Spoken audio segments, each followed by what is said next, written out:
Just start is everywhere. Nike built a whole brand on it. Every productivity bro says it. Just do it. Just start. Just begin. Just take the first step. And if you have ADHD, this advice makes you want to scream. For neurotypical brains, task initiation is relatively smooth. There might be resistance, but the gap between I should do this and I am doing this is small. So just start actually works for them. It completely ignores executive dysfunction. It puts all the blame on you if you can't just start. And if you can't just start, you must not want it bad enough. You must be lazy. You must lack discipline. None of that is true. What we're talking about today is the wall between thinking and doing. What's actually happening in ADHD brains when we can't start, and what actually helps instead. Disclaimer, not a doctor. Not a doctor. All right, what are we doing today? We're talking about task initiation. That's right. Let's get started. Do it. Do you see what I did there?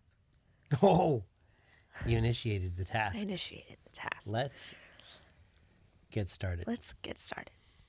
So in the intro, I said I want to talk about the wall between thinking and doing. Right. How in neurotypical brains, there's not really much of a gap between I should do this or I want to do this and I am doing this. In neurodivergent brains, it is like there is a brick wall between those things for some tasks. So what that feels like for me is thinking obsessively about the task that I know I need to do and being physically unable to begin. Yeah, I know those moments. For you? It is not that I don't want to do it. Often I really do want to get it over with. Sometimes it's that I don't want to do it. Okay. But most of the time it's that I would like this to be done. But I don't know how to start. Okay. Or I know how to start, but I can't make my body do the thing. And sometimes it's caused by like paralysis of it feels like an overwhelming task. Like there are so many steps and I don't know which step to start with, or I know that it's going to take me a long time. And this is one of those things that there's so much shame around it because it's very much like I need to do this thing. I should do this thing. Why am I not doing this thing? Why can't you just do the thing? Just do the thing. And it becomes like a shame spiral. So you said that you know those moments. Yeah. What does it look like from the outside when I'm in that? It looks like most of the time I'm at work, clickety-clacketing on my keebity-borbity, like you do. And then I get a text message that says, I need to clean the kitchen. And at first glance, it's like, okay, yeah, sure do. I see it and I go, yeah. And then I give it a moment to see if that is all that you needed from me, to put it into the ether. And then that gives you the oomph to go do the thing.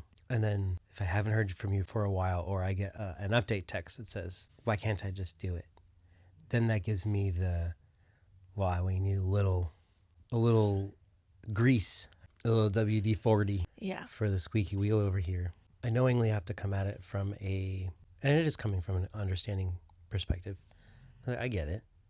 In this particular moment, I do not want to add to the shame that you're already shaming. I don't want to should on you. You don't want to should on me. Yeah. You're already shoulding on yourself. I don't need to add to that should. Okay. I might jest or make light of the situation, or I might do like a miniature pep rally, via text. I don't know what that looks like for you necessarily. In my head, I'm like, you can do it. You have the power. Only if you really need to. If I need to take a look at it when I get home, I'll do it. Or, why do you need to do it right now? What's on the top of the mind? And then sometimes the why behind it all is enough for you too. Mm-hmm. You're like, I got it. I'm just going to do it. I hate it, but I'm going to do it. But yeah, I also know that there's what is it when you're meant to do the thing? Was it oppositional? Pathological demand avoidance. I was really close. You're thinking of oppositional defiant disorder. Yeah. ODD is its own disorder. Mm-hmm. PDA is like part of another constellation of things. So I hope I painted that picture. Yeah, you did. Okay. So one of the things I kind of looked into as I was preparing for this episode is like what's actually happening in the brain when these things happen. And basically, the part of our brains that's responsible for executive function and task initiation is the part of the brain that is like severely affected by ADHD. So ADHD brains already, if you think of executive function and task initiation as the brain's like start button, does that make sense? Sure. Think of it as the start button. Okay. ADHD brains have a faulty start button. So it's like our Tucson when it thinks that the key fob isn't in the car. Right. Yes. Key not found, But like you're holding it, but I'm holding it. sitting in the car. Like you have all the steps for the task Yeah. in front of you. Key not found. Key not found. Key not found. What do key not found? So it is literally about brain chemistry, which hopefully would take away a little bit of the shame. It doesn't always. And part of that is because of this paradox of sometimes you can start on things that you're interested in. Sure. Sometimes if I'm like super into something, I can just do it, Yeah. Mm-hmm. which makes me think that I'm actually just lazy and just being selective about things. But then when I'm faced with a task that I'm struggling with initiation on, it's almost like a physical block again. And then I'm like, oh no, yeah, this is real. ADHD brains really struggle to prioritize things that they don't find like novel or interesting. Like we are dopamine seekers. And if it's not going to spark joy, if we are going to Marie Kondo it. Yeah. That makes it hard. Yeah. And it feels like an excuse when you're talking to other people about it. But that's literally how my brain works. Like this is how my brain is wired. Mm-hmm.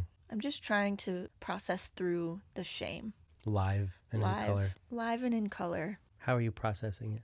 Reminding myself that it is my biology, that I didn't choose this, that my entire thing that I do is helping people work with their brains and the way that their brains work rather than trying to squeeze their behavior into neurotypical expectations. Right. And I need to allow for that for myself. You need to create some space there for you. For me. And you know, it doesn't help. No, what? People saying, just do it. No. Just start. Or people saying, break it down into the first few steps and just do the first step. I like it when someone says baby steps and they add the baby in the front as if it makes the step easier, but Do you know how hard it is for babies to learn to walk? they're not baby steps. They're just steps. You're putting the baby in the front of it. When people say just start, it adds more shame because you know that it's coming from an expectation that you can just start. Mm-hmm. And I can't. Maybe I'm putting you on the spot, but I'm going to do it. Do it. The just start, does that work the same as get out of bed? I never want to get out of bed. No, you don't. What helps you get out of bed? Let's start somewhere else. Why do you want to stay in bed? A, because I love to sleep. True. B, because I'm warm and cozy. I love to be warm. C, because I, most of the time, am like, I'm not ready for this day. I cannot face the day. Is there something in particular about the day? You know, I think there probably is. And it is probably that I have really been struggling with prioritizing and knowing what I need to do and when I need to do it. So everything feels important. Everything has the P1 tag. Everything has the P1 tag. Yeah. And That's heavy. so when I wake up, grab a brush and put on a little makeup, Why did you leave the keys up on the table? I wanted to. And that's fair. That's valid. When I wake up and I'm thinking about what is going to happen over the course of the next 12 hours, first of all, That's a lot. Yeah. Okay. and it's all equally important. Like eyes open, I have to pick up the kids. Basically, it's like at some point today, I'm going to have to pick up the kids. Yeah. At some point of the day, I have to figure out dinner. I have to figure out dinner. I have to get my work done, and I better do it before I have to pick up the kids. Oh my gosh. And I have to squeeze in feeding the pets. And feeding the pets literally takes 25 seconds. It is so hard. Everything feels, P1. yep. Okay, so what gets you out? Okay, I don't want to make you feel guilty, but when you are here when I wake up and you're also getting out of bed, that makes it a little bit easier for me to get out of bed. Is this, what do they call it? Body doubling. Yeah. Basically, if someone else is doing it, it makes it easier for me to do it So you just need to get up at 5. with you. Yeah. I was going to go in the opposite direction. You need to quit your job. Whoops. I don't know. I'm wired now for like 5:30, which is terrible. I hate it. Yeah, I know you do. I'm a night owl. I know and then you are. I'm made to be a morning person. Yep. I just clash all the time. Okay, so me. You being there helps. Okay. What else helps me get out of bed? Knowing that it's clean downstairs helps me get out of bed. Interesting. If the main areas of the house are clean, that helps me get up because I know I'm not going to be overwhelmed as soon as I go downstairs. Okay. Otherwise, I don't know. Eventually, I'm like, well, can't put it off any longer. And we have children and pets that need to be fed. So, Slowly, the P1 of staying in bed is no longer P1. well, it helps that some other being is depending on me. Okay. Getting out of bed was the hard one. Yeah. Because, for example, if I'm sitting on the couch and I'm doing two different, and I'm going from one task on the computer to another task on the computer, there's like no difference necessarily between those two. Whereas getting out of bed is like, I'm going from my favorite place in the whole world and I have to leave that place. Yeah. Tough cookies. Tough nuggets. Real tough nuggets. So, what does actually help if it's not me fighting against my very nature to stay in bed? Mm-hmm. Let's change our example Okay. to like cleaning the kitchen, Okay. because that is something that I know having it done benefits me in a huge way. It reduces my stress levels. It makes me a lot less overwhelmed in the house. Yeah. I'm more likely to cook and more likely to feed myself lunch Yeah. if the kitchen is clean. It's clean. Okay. So what keeps me from cleaning it? That is a task initiation problem, because I will sit on the couch and think about cleaning the kitchen for an hour and never do it. Mm-hmm. So the things that can help in that situation, body doubling is one of them. Yeah. Have another person to clean with, that helps. Externalizing the first step, and only the first step, like saying out loud, get off the couch. That helps. It can help. Okay. Hearing it out loud does something to a different part of the brain. It disrupts that loop that you're in your head. Hearing it out loud can disrupt that loop. Not, I need to go clean the kitchen. Just, I need to stand up right now. Okay. That can help. Removing friction, making the thing as easy as possible to start. So with the kitchen, that's a little tough because it requires thinking ahead. No. Thinking ahead, not my strong suit. Well, I think it is. It's just not all connected necessarily. Yeah. My cause and effects are not always in sync. Aligned there. Yeah. So for like keeping the kitchen clean, removing the friction to that might be like making sure all your cleaning supplies are present. Mm-hmm. That you have. Cloths. Maybe if you know that doing the double duty of unloading and loading the dishwasher is too hard, have someone else unload the dishwasher so it's ready. Sure. Makes sense.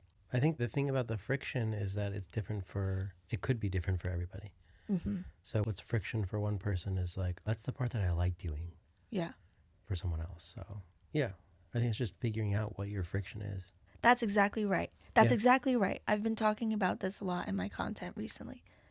Auditing the friction, doing a friction audit. And I actually just put out a mini course, and this is part of the mini course, is doing a friction audit on one task, like one little system that you're struggling with, finding where the friction is and deciding if it's a tool problem, I don't have the tool for this, or if there's a gap in the process somewhere, like I've accounted for these steps and these steps, but not this thing in the middle. So auditing your friction, figuring out where it is, identifying what kind of problem it is, and then you can actually solve the problem. Sure. So cleaning the kitchen, is that a tool problem for me or is that a gap problem? The friction is, well, that's the problem, is I don't know what the friction is. I think honestly for that, the friction is, I mean, maybe it's the start button. It's the I think task it's a little bit initiation. different. And I also think that a lot of times I'm overwhelmed before I even start because the kitchen does get bad. Sure. So if there are ways I can reduce the overwhelm. Put the kids to work. Put the kids to work. Another thing that can help is if you pair up the task with something that will trigger dopamine for you. Something interesting. Okay. For a while there, I had a playlist that I would play when I would clean the kitchen. Mm-hmm. And that helped. I normally put on Daft Punk. The other day I went downstairs and it was playing Encanto. That was while I was cooking. Pairing it with something interesting. Audiobook, podcast, music, something auditory. Maybe you change the lighting. You dim the lights or you turn on a different light. Can you entice yourself with a sweet treat? Yes, you can. The thing is, you have to know yourself enough to know if you can save it as a reward or if you can start with the sweet treat and say, I'm going to clean the kitchen. I deserve a little treat. And will you still clean the kitchen? I wouldn't play that game. Some people can do it, and for some people that works better. Go for it, you wild childs. Not me. Either I have to save it as a reward at the end, or I have to do it like while I'm doing it. I could see the while. Yeah. I have a little bag of treats. Yeah. I'm just every once in a while just taking a treat. Okay. For myself. Yeah, I don't know that I would trust myself to dessert first and then task after. Yeah, probably not.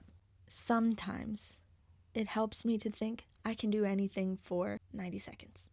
Trigger warning, I'm going to talk about the dentist. My this philosophy of I can do anything for 90 seconds comes from my experience with the dentist. I remember this. Yes. Because I hate being numb more than anything. I do not like to be numb. So I refuse the anesthetic when getting cavities drilled. And because I would rather be in pain for 90 seconds than be numb for 4 hours. My dentist, when I went to this new one for the first time and I had to have a cavity filled, he was like, all right, well, we're going to just numb you up. And I was like, no. You're not going to numb me up. I would like to do this without the anesthetic. Yeah. And I swear that man's eyes were like, he was like, no one has ever said that to me before. Yeah. And I was like, yeah, I can do anything for 90 seconds. And I know that that's about how long you have to actually drill. They're not drilling for 5 minutes. Right. It's like 60 to 90 seconds most of the time. Yeah. I'm on the opposite spectrum of that. Yeah. I want to be put under as I'm walking into the building. I know you do. I want someone to wheel me in, and I want to wake up with a bowl of ice cream in my lap, sitting on the couch watching One Piece. Yeah. It's the whole reason I didn't get my wisdom teeth out. Yeah. Because I didn't want the anesthetic and they wouldn't do it without it. They sure wouldn't. I still have my wisdom teeth. That's wild. Right. Well, it helps. Look at you now. I'm so wise. So wise. Sometimes a thing that can help is accepting that it's not happening today. How do you, is reconcile the right word? I think. Let me hear the rest of the sentence. I don't know what the rest would be. How do I reconcile? How do you know that's okay and how many times you can do that? Yeah, so for me, I think it depends a lot on if I'm resigning out of shame or if I'm giving myself grace. Does this go back to one of our first episodes where it's like, wait, I know it is the permission versus enabling? Yes. Okay. Like, hey, it has been a rough day. Yeah. I think it's okay if the kitchen slides for today. We'll go at it again tomorrow. Yeah. Okay, I get that. Okay. Rather than, I don't feel like it. I just don't feel like it. Yeah. There's no sweet treats in the house. How am I supposed to get this done? How am I supposed to get this done? Yeah. I had my before sweet treat But now I don't have an after sweet treat, so I am not getting this done today. Okay, let me say my final thing that can help. Okay, do it. Medication. I just want to affirm that medication is a viable option for many people and has been for me in the past. Medication has been useful for me in the past In getting a specific task done? in breaking through my task initiation problems. Got it. There's no shame in medicating, Not at all. and I am absolutely going to advocate for the right of anyone with ADHD to at least try. See what your options are. There's so many now. So many. There's stimulants, there's non-stimulants. There's a lot of herbal stuff that people are trying and having good luck with.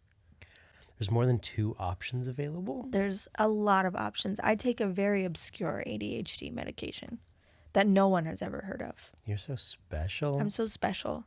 I went to the gynecologist and they were listing off the medications on my chart. They couldn't even pronounce it. They were like stumbling over the word and they were like, "What is that?" And I was like, that's my ADHD medication. And they were like, "I've never heard of that." Did you feel a little special? I felt a little special. Let me show you, doctor, how to say this medication. Repeat after me. Yeah. It's like that episode of Friends where she's trying to teach him how to say something in French. I can't remember. Sorry, I've never seen it. I'm going to cut that out. We'll fix it in post. Okay. I want to talk about the 2 different versions of I can't start because that's important to the permission versus enabling conversation. Okay. The first one is I can't start as protection. So your brain knows that you don't have capacity and it's saying, whoa, whoa, whoa, we can't do this. It's too much. It's going to put us over the edge. The I can't start as protection. Okay. Your brain saying, hey, alert, alert. This happens at work a lot. Yeah. And you don't really have the option. That's how it feels. Sometimes I can't start as protection. And sometimes it is executive dysfunction. And that is when it's executive dysfunction, you need support. Okay. When it's protection, you need to stop. When it's executive dysfunction, you need support. And like, I can't make a choice right now. It's too much or... And yeah, that's one way. Yeah. If you're experiencing like decision fatigue or analysis paralysis. Yes, that's what I was thinking. Then, and that is what's getting in the way of you starting something. Absolutely all the time I say, I can't make that decision. I can't make another decision. Part of the problem is that I can't always tell the difference. Yeah, how do you tell the difference? How do you tell the difference between protection and executive dysfunction? Do you have to ask yourself questions? Probably. Oh, we're unsure. We're a little unsure because this is something that I struggle with. Okay, that's fair. I feel like it's kind of a check-in with yourself and be like, okay, why am I feeling what I'm feeling? Yeah. It's not just this wide, I can't do this right now or I can't start. It's a, where's this coming from? Yeah. To better understand you. Yeah. Okay. Sometimes I know that I have an emotional block around something, whether it's like related to trauma or whatever. And those I am a lot better about being like, I know where this is coming from. I know where this is coming from. Yeah. And I kind of know how to navigate it. Okay. I know to ask for help at least. Sure. Okay. I think for me also, I struggle with work tasks and home and life tasks a little differently because work tasks are almost always executive function and not protection. Okay. Home tasks, often the task initiation problems come from that feeling of overwhelm. So that feels more protection-y. Okay. I can see the home stuff being both. Dinner is usually a executive function thing. Well, I think it's also, I'm going to give you some grace here since you're not giving it to yourself. It's protection because of how many times we feed these seemingly ungrateful, kind of picky children. And you spend so much time doing the thing. Mm-hmm. And you hear at the other end, I don't like this. And then you end up doing like a little cup of Chef Boyardee or, you know, Mac and anyways. cheese, yeah. And so it's like, why am I doing Why this? don't Why I am just doing give this? them Chef Boyardee to start with? It sounds funky, but you're protecting yourself, you're protecting your time.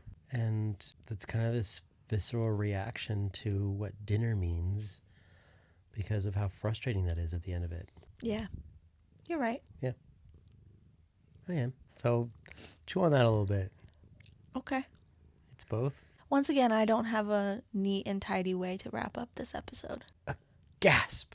Basically, if you struggle with task initiation, Yeah. welcome to the club. It's okay. It makes sense for your brain that you struggle with this. And you know what? I have a few small resources for things like avoidance behaviors, where if it's actually you're actively avoiding doing something, I have like a cheat sheet for that, and I can put that in the show notes. Okay. I would like to know, for people listening who don't feel that and are like, normally when I see something, I do something. Yeah. Like, how does that work? Or at least for me, when it comes up and I have to do the thing that I'm not necessarily in the mode for, I am so exhausted afterwards. Like, I was not ready. Like you had to force yourself to do it, and you're paying for it later. Yeah. My spoons, it took extra spoons to do it because I was not prepared in that moment for it. Yeah. And I would love to know how that looks for people who are just like, Just do it. That. When if you say, "How do you do that?" and they just say, "I don't know, I just do it." I don't know. I kind of wonder if there is something that goes on there. Maybe they're not getting past something, but it triggers as something different, or they change their priorities so that it makes sense for them differently.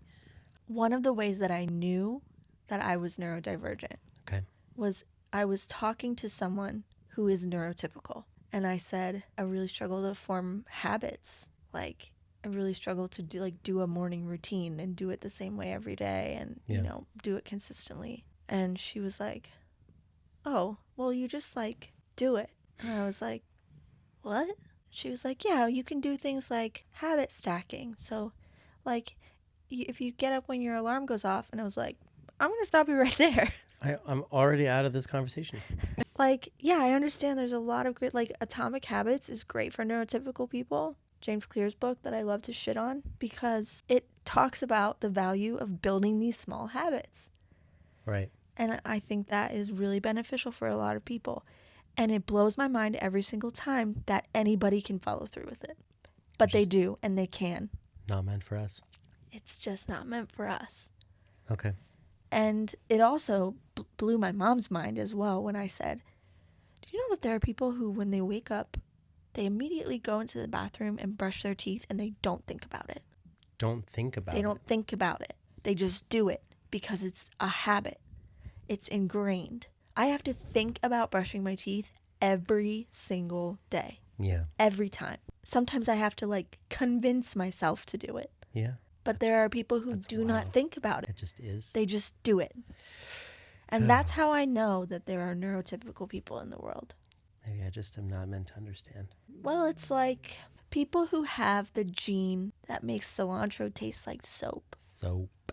I eat cilantro and I'm like, this is so good. Yeah.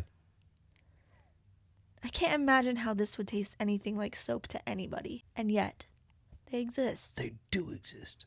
It's hard to think about a way of thinking. Yes. That is not your own. That is the struggle, I think. And I think as long as we can acknowledge that it is there, we don't have to understand it. Okay, that's fair. So you've had a few things to ask me about as far as what it looks like for you. Do you see it? No. For me? No. You don't? No, and I think that is partially because you are doing it for me. Kind of picking up my slack. Okay. And that's how you see it? And that is, yes, that is somehow motivating enough for you to actually do the things. And then I feel enormously guilty that I didn't do it. But That's hard. It brings up something for me that's really difficult. Go ahead. It is this damned if I do, damned if I don't. I know. And that is really frustrating. For laundry, for example. I'll start it. I'll do maybe one load, and then while I'm trying to do the folding, you'll go, I got it. I'll do it tomorrow. I have it. And so I'll stop. And then I'll come home the next day, and it's not done. So then I start it again. I try to get another load. And then you're even more attacky about it. Yeah. Stop. I got it. I'll do it. I got really busy today. I'll do it tomorrow. I don't know what I'm supposed to do. Okay. First of all, I'm sorry for putting you in that position. the guilt eats me alive. And I am so angry at myself in those moments that I'm like rabid. Plus, you're usually folding the laundry at night, like right after I've gotten into bed. And I just want you to get in the bed. Right. And I don't want you to be doing that. I want you to be getting in the bed. Yeah. So I feel the guilt. I just struggle with when. Yeah, I know. Figure it out. We're figuring it out. Yep. Trying to. If I were to finish this, Yeah. it would be with the thought of like, if just do it works for you, great. Awesome. Wow.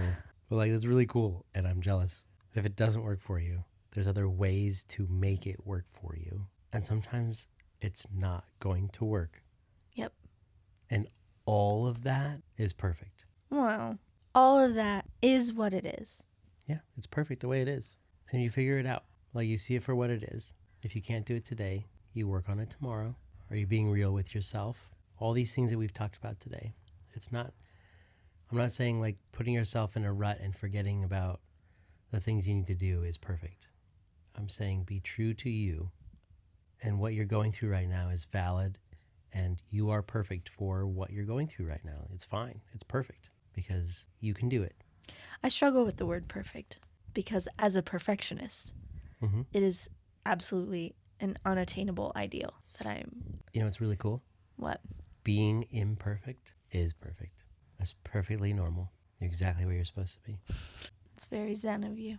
When you start adding more feeling to it and guilt and the shame and the shoulding, it makes these things so much heavier than what the important stuff really is. And I think sometimes you lose sight on like the real P1s, which is, you know, like your health, your mentals, the kids, you know. So give yourself some grace. That's all. This has been episode 4 of The Cauldron, serving up business pasta, potions, permission.